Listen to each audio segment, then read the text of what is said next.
আসসালামু আলাইকুম, কেমন আছেন আপনারা সবাই? আশা করি ভালো আছেন, সুস্থ আছেন। আলহামদুলিল্লাহ আমিও ভালো আছি, সুস্থ আছি। বানিয়ে নিলাম নতুন পদ্ধতিতে নতুন একটা রেসিপি, আমের মোরাব্বা। কিভাবে বানাবেন এই আম দিয়ে, কাঁচা আম দিয়ে, সেই রেসিপিটা দেখে নিন।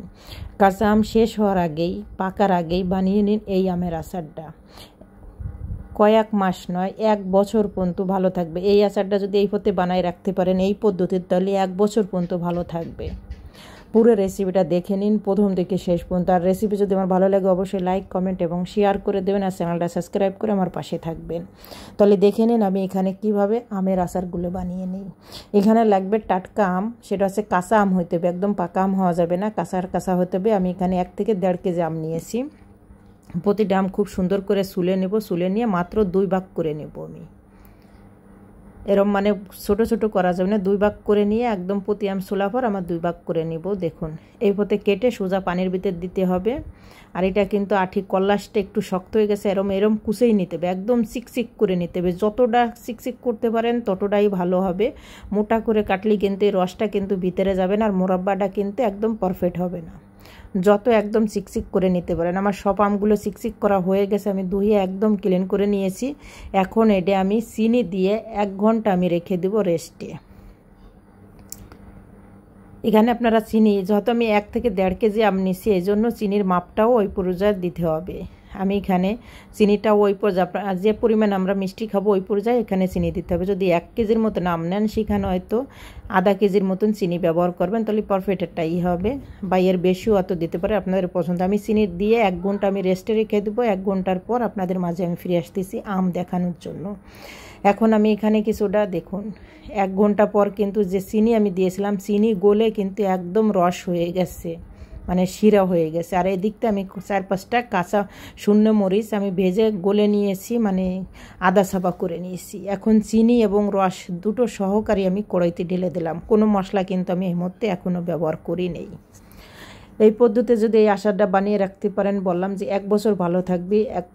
দেখে নিন কিভাবে আমি বানাই। সামান্য একটু আমি এখানে হলুদ দিয়ে দেওয়া লাগছে, আপনারা ফুড কালারও ব্যবহার করতে পারেন, কিন্তু ফুড কালার চেয়ে হলুদ দিলেই বেশি পারফেক্ট হবে। দিয়ে দিলাম স্বাদ মতন সামান্য পরিমাণ লবণ। এখন আমি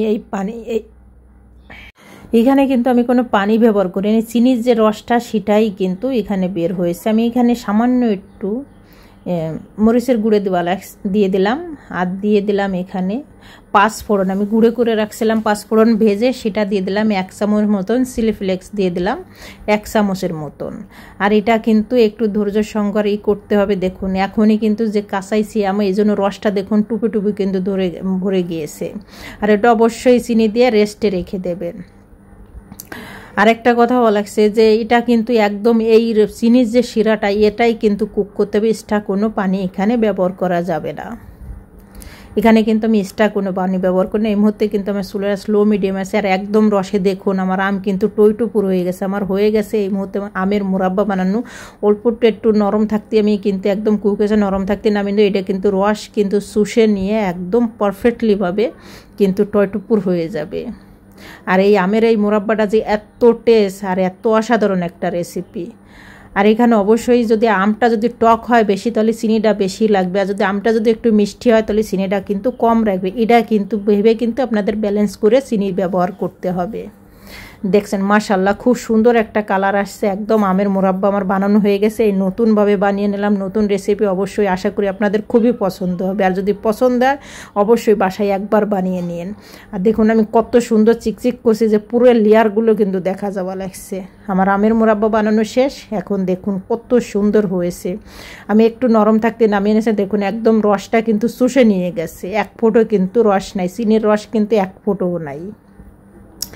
দেখেই আপনারা বুঝতে পারছেন যে কতটা লোভনীয় হয়েছে। একবার হইলে এই পথে এই আমের আচার বা আমের মোরাব্বাটা বানিয়ে নিন সারা বছরের জন্য। কাঁচা আম ফুরিয়ে যাওয়ার আগেই বানিয়ে রেখে দিন ঘরে, সব কিছুর সাথেই কিন্তু এটা আপনারা খেতে পারেন। আর এমনিও কিন্তু এটা আপনারা চেটে পুটে খাবেন যদি এই পথে যদি বানান। একবার হইলে এই পথে বানিয়ে নিয়েন। লেয়ারগুলো দেখুন কত সুন্দর দেখা যাওয়া লাগছে, অসাধারণ। সবাই ভালো থাকেন, সুস্থ থাকেন, আল্লাহ হাফেজ।